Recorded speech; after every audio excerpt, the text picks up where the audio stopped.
আমি মমতা কিচেন জবলপুর থেকে আপনাদের রান্না দেখাচ্ছি। এই মাটনটাকে আমি ম্যারিনেট করে রেখেছি। দই, কাশ্মীরি লঙ্কা, কাঁচা লঙ্কা, আদা রসুন বাটা, নুন হলুদ দিয়ে ম্যারিনেট করে রেখেছি। আর এবার আমি এই ডুমো ডুমো করে দুটো আলু কেটে নিয়েছি। এবার আমি এটা তেল গরম হয়ে গিয়েছে, এই যে ভাজা করে নিই। একবারে সিম্পল মাটনটা বানাবো। নোড়া যাবে খুঁজে এক্সট্রা নেই, তার কটা রং, ছটা ছোট আদা এবং তেজপাতা, দারচিনি।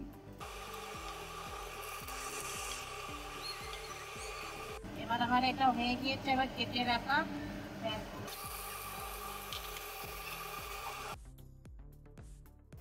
পেঁয়াজ ফ্রাই হয়ে গিয়েছে। এবার দিচ্ছি 2 চামচা আদা রসুন বাটা,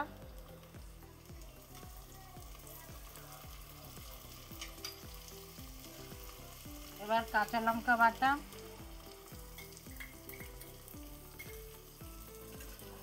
আলু দিয়ে পাতলা পাতলা পাতলা ধরে ধরে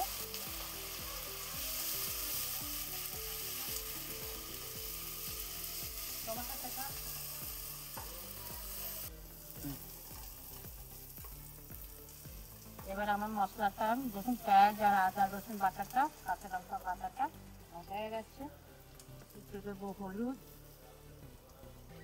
এতে দিয়েছি মাটনে কালো মরিচ বাটা, ধনের গুঁড়ো,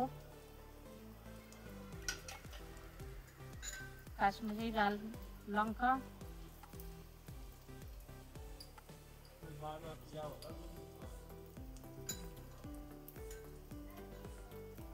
একটু সামান্য নুন দিয়ে দিচ্ছি, পরে স্বাদ অনুসারে।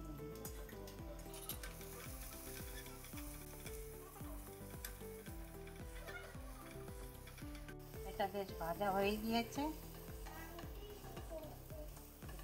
তেল ছেড়ে দিয়ে দেবো। এবার আমি টমাটার কুচি দিয়ে দিই।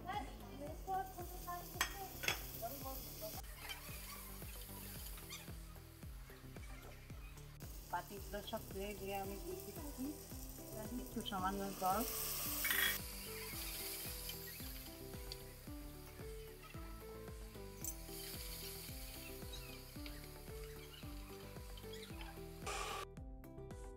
এবার আমি ম্যারিনেট করা মাটনটা ছেড়ে দিই।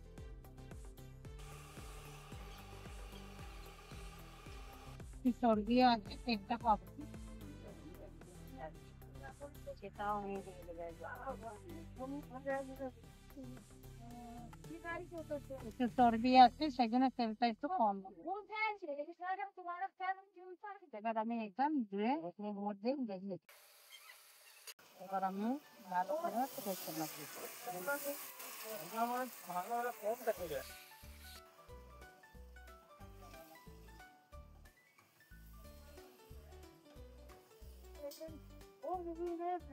পাখি নুনটা আরো আমি দিয়ে দিই।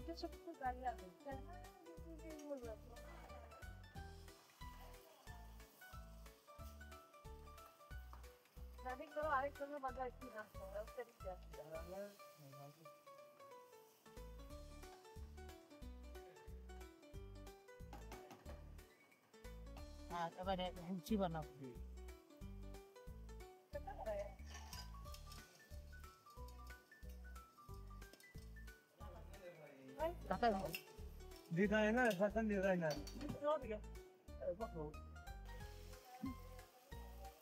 এবার আমার মাটনটা কষানো হয়ে গিয়েছে, এই দেখেন ভালো করে তেল ছেড়ে দিয়েছে।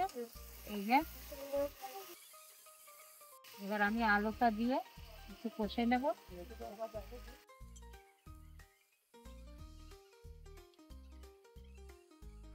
এবার আমি কুকারে দিয়ে একটু সেদ্ধ করবো, 2-3টে সিটি লাগাবো।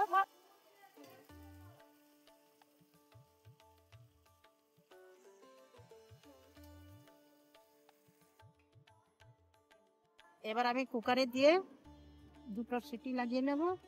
আর এটাতে জল দিয়ে যতটা আমার ঝোলের দরকার ততটাই জল দেবো।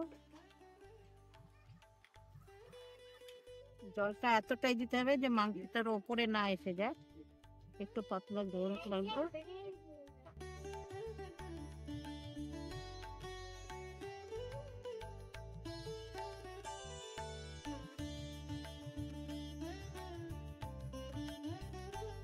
এবার আমি একটু গরম মশলা ছড়িয়ে দিচ্ছি,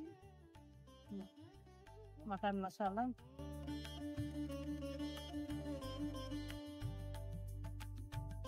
হয়ে গিয়েছে আমার মাটন।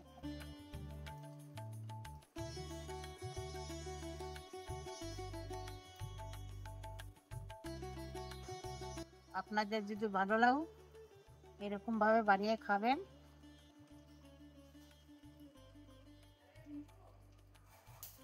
মাংস পাতলা ঝোল।